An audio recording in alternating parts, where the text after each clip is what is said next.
अब अगली खबर का रुख करते हैं। तो होमगार्ड डीजी के पद से रिटायर हुए महान भारत सागर मुश्किल में हैं। उन्होंने पद पर रहते हुए अधिकार से बाहर जाकर निर्णय लिया, जिससे सरकार को आर्थिक नुकसान हुआ। मामला अब लोकायुक्त में है।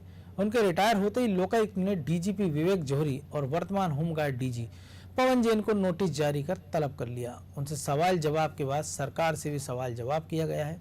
माना जा रहा है कि 13,000 टोपियों के चक्कर में पूर्व डीजी पर कार्रवाई हो सकती है। उनसे वसूली होगी या फिर जांच के बाद भ्रष्टाचार निवारण अधिनियम के तहत मामला दर्ज हो सकता है, क्योंकि उन्होंने होमगार्ड सैनिकों की टोपी का रंग खाकी से बदलकर नीला कर दिया था, जिससे 13,000 टोपियों का उपयोग नहीं हो सका। तो टोपी का अपने एक महिमा है, राजनीति में भी और सरकार में भी, और हम देख रहे हैं प्रशासन में भी टोपी की इस महिमा को समझेंगे हमारे सहयोगी ब्रजेश के साथ। वैसे संख्या देखें ब्रजेश हम की कोई ज़्यादा नहीं कि 13,000 टोपियाँ हैं, लेकिन हम सरकारी कामकाज में देखते हैं कि अगर जब हम बैंकों की या जो लेखा खाते देखते हैं कि पैसे भी उसमें ऐसे लिखे जाते हैं कि मान लीजिए 2,03,534 रुपये 21 पैसे, 2 पैसा, 5 पैसा ऐसे। तो इस मामले में भी संकट बड़ा है। निश्चित तौर पर मनोज जी संकट बड़ा है और बड़े व्यक्ति पर है।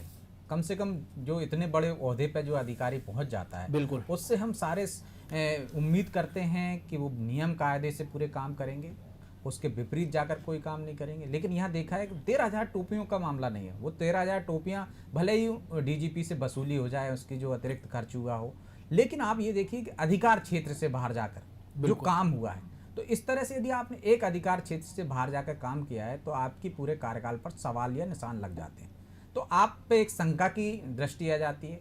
तो निश्चित तौर पे फिर आपके जो चाहने वाले हैं, जिनको हम चाहने वाला कह रहे हैं मनोज, बिल्कुल, वो डिमांड करने लगते हैं कि उनके कार्यकाल की और भी चीज़ों की जांच होनी चाहिए। हाँ, जब एक शुरुआत होती है तो फिर बहुत सारी चीज़ों, फिर हर फैसले में लगता है कि इसमें भी गड़बड़ होगी, भले वो सही भी हो। भले ही सही हुई हो, गड़बड़ियाँ एक होती हैं कि आपने जानबूझकर नहीं की हो, अनजाने में हो गई हो, आपका मन क्या था, आपका कोई हित नहीं था उसमें और आपके नेक इरादे थे।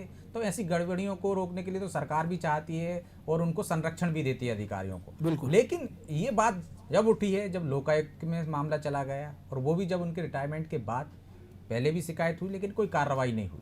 लेकिन जब लोकायुक्त में ये मामला गया तो लोकायुक्त ने इसे गंभीरता से लिया और बाकायदा नोटिस जारी किए डीजीपी को, और जो होमगार्ड के वर्तमान डीजी हैं उनको जवाब तलब किया गया कि पूछा गया कि क्या अधिकार थे उनको कि वो टोपी का रंग बदल सकते थे, तो वो उन्होंने कहा कि ये भी अधिकार नहीं थे। राज्य शासन को प्रस्ताव भेजते यदि वर्दी में किसी भी तरह से बदलाव करना, क्योंकि पहले भी हमने देखा है कि जो खाकी वर्दी का रंग बदलने की बात हुई है समय समय पर, ट्रैफिक में हम देखते हैं कि सफ़ेद शर्ट और नीली पैंट पहनते हैं, और इसके पहले भी बातचीत हुई थी कि शायद इनकी वर्दी का रंग बदल दिया जाए, बनाने की बात बनी थी कमलनाथ सरकार में, लेकिन ऐसा हो नहीं पाया। और अब हम देख रहे हैं कि अगर आपने केवल टोपी का रंग बदल दिया, वो बाकी वर्दी नहीं बदलती, तो वो भी एक अजीब सा लगता कि अगर आप खादी पहने हुए, खाकी पहने हुए हैं और नीली टोपी लगाए हैं, तो एक बार भी तो आपको कोई मानता भी नहीं कि आप होमगार्ड के आदमी हो। निश्चित तौर पर टोपी का रंग बदलना एक महत्वपूर्ण नहीं। यदि आप कलेक्टर का नाम, पदनाम चेंज करने की बात करें या किसी भी अधिकारी का नाम बदलने की बात करें, पदनाम जो रहता है,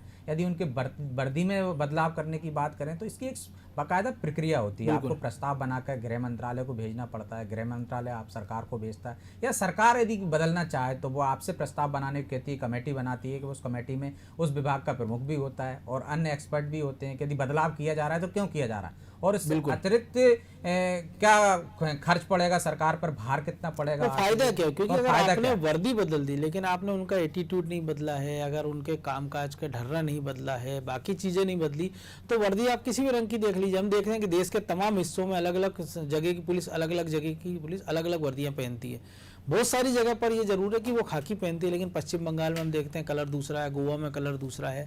अगर यहाँ भी आप बदल देते, लेकिन अगर आप उनका एटीट्यूड नहीं बदल रहे हैं, बाकी कामकाज की स्टाइल नहीं बदल रहे हैं, उनको संसाधन नहीं दे रहे हैं, तो केवल रंग बदलने से क्या फायदा होगा। और हम देखते हैं कि होमगार्ड जवान मनोज जी हमेशा परेशान रहता है, उसका एक तो वेतन कम रहता है, बिल्कुल, उसको तमाम तरह की सुविधाएं नहीं होती, और साल में एक बार उसकी किट जमा करा दी जाती है महीने के लिए। और पहले ये हुआ कि उसको वर्दी भी विभाग ही देने लगा।